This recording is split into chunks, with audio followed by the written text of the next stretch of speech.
வணக்கம் அன்புறவுகளே, நான் உங்கள் எல்லாரையும் அம்மு ஸ்பெஷல் எஜுகேஷன் சேனலுக்கு வரவேற்கிறேன்.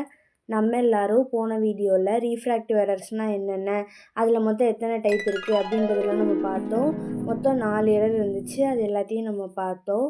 அதே மாதிரி இந்த வீடியோவில் சென்ட்ரல் ஃபீல்ட் லாஸ் அப்படின்னா என்னன்றதை நம்ம பார்க்கலாம்.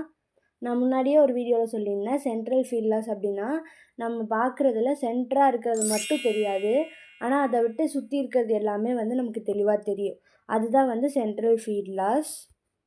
இதில் மொத்தம் 2 டைப் இருக்குது. முதல் டைப் என்னென்னா மேக்குலார் டிஜெனரேஷன் அப்படின்னு சொல்லுவாங்க. இது என்னென்னா நம்ம கண்ணில் ரெட்டினான்னு ஒன்று இருக்கு இல்லையா, அதில் ஒரு சென்ட்ரல் பார்ட் இருக்கும், அதுக்கு பேர் மேக்குலா. அந்த மேக்குலான்ற பார்ட் தின்னாவோ இல்லைன்னா வளைஞ்சோ இல்லைன்னா சமமாக இல்லாமல் இந்த மாதிரி ஏதாவது ஒரு வகையில் அது இருந்துச்சு அப்படின்னா இந்த டிஸார்டர் வரதுக்கான வாய்ப்புகள் இருக்குது.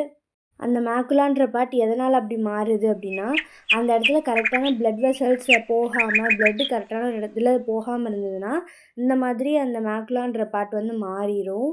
இப்படி இருக்கிறவங்களுக்கு ஒன்று கண் மங்கலாக தெரியும், இல்லைன்னா சென்டராக இருக்கிறது தெரியாமல் சுற்றி இருக்கிறது மட்டும், அப்படி தான் அவங்களுக்கு கண் பார்வை இருக்கும்.